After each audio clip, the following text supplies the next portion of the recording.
ঘুরে বেড়ায়। ওই সেজন্য যারা অসুচি, নোংরা, টিকটিকি গিরগিটি গিরি এইসব খায়, তাদের ঘাড়ে কি চাপে, ভূত চাপে না? এদিকে আছে নাকি ভূতে ধরে?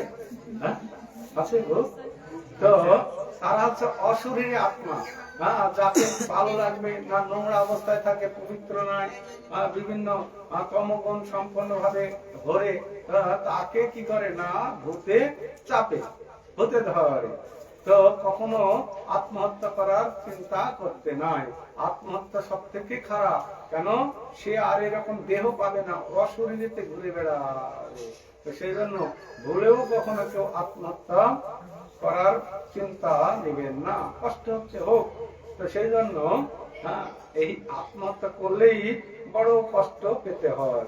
আমাদের সেই জন্য বললেন যে রাজা চিন্তা করলেন, না আমি আত্মহত্যা করবো, এই জীবনের আর কি দরকার আছে, একটা ছেলে নাই, কিছু নাই, এই জীবনের কি মূল্য আছে।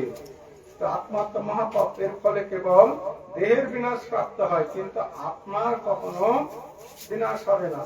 তো এইভাবে তিনি চিন্তা করলেন। তারপর একদিন রাজা নিবিড় বনে, ঘন জঙ্গলে প্রবেশ করলেন। বনে প্রবেশ করার পরে বন ভ্রমণ করতে করতে দ্বিপহর মানে দুপুর পার হয়ে গেল। তখন অতিক্রান্ত হয়ে গেল দ্বিপ্রহর। রাজা ক্ষুধা তৃষ্ণায় কাতর হয়ে পড়লেন। এদিক ওদিক জল আদি অনুসন্ধান করতে লাগলেন। জল ফল কিছু পাচ্ছে না করে তিনি দেখলেন একটি জায়গায় চক্রবাক, রাজহংস এবং নানা রকম মাছে পরিপূর্ণ একটি মনোরম সরোবর দেখতে পেলেন। সরোবরের কাছে মুনিদের একটি আশ্রম দেখলেন। সরোবরের পাশে একটি মুনি ঋষিদের আশ্রম দেখলেন। তো সেটা খুব সুন্দর। তিনি সেখানে উপস্থিত হলেন। সরোবর তীরে মুনিগণ বেদ পাঠ করছিলেন। মুনি বৃন্দের শ্রীচরণে তিনি দণ্ডবত প্রণাম করলেন। তো সেখানে গিয়ে তিনি প্রণাম করলেন। মুনিগণ রাজাকে বললেন, হে মহারাজ, আমরা আপনার প্রতি প্রসন্ন হয়েছি, প্রণাম আদি করেছে, আপনার কি প্রার্থনা বলুন।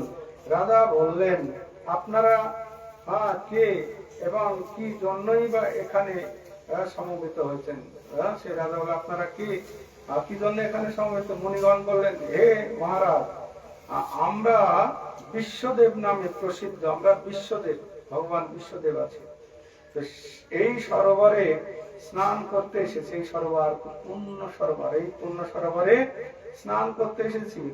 আজ থেকে 25 দিন পরেই মাঘ মাস আরম্ভ হবে। আজ থেকে 25 দিন পরে মাঘ মাস শুরু হবে। আজ পুত্র একাদশী তিথি। পুত্রদান করে বলেই এই একাদশীর নাম পুত্রদান। এই একাদশী তিথি পালন করলে পুত্র লাভ করা যায়, তাই এই তিথির নাম হচ্ছে পুত্রদান। তাদের কথা শুনে রাজা বললেন, হে মুনিবৃন্দ, আমি অপুত্র, তাই পুত্র কামনায় অধীর হয়ে পড়েছি। এখন আপনাদের দেখে আমার হৃদয়ে আশার সঞ্চার হয়েছে। হে দুর্ভাগা পুত্রহীনের প্রতি, এই দুর্ভাগা পুত্রহীনের প্রতি অনুগ্রহ করে একটি পুত্র প্রদান করুন। মুনিগণ বললেন, হে মহারাজ, আজ এই পুত্র একাদশী তিথি, তাই আপনি এই একাদশী ব্রত পালন করুন। ভগবান শ্রী কেশবের অনুগ্রহে অবশ্যই আপনার পুত্র লাভ হবে।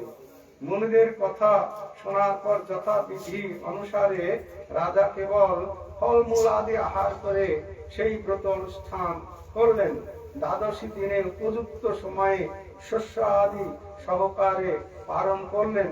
মুনিগণের প্রণাম নিবেদন করে নিজ গৃহে ফিরে এলেন।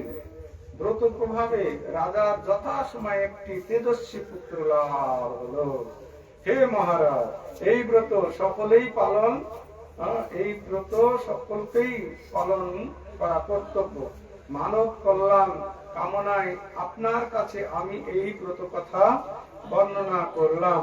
নিষ্ঠা সহকারে যারা এই পুত্র একাদশী ব্রত পালন করবে, তারা পুত নামক নরক থেকে পরিত্রাণ লাভ করবে। এই ব্রত কথা শ্রবণ কীর্তনে অগ্নিষ্টম যজ্ঞের ফল পাওয়া যায়। ব্রহ্মাণ্ড পুরাণে এই মাহাত্ম্য বর্ণনা করা হয়েছে।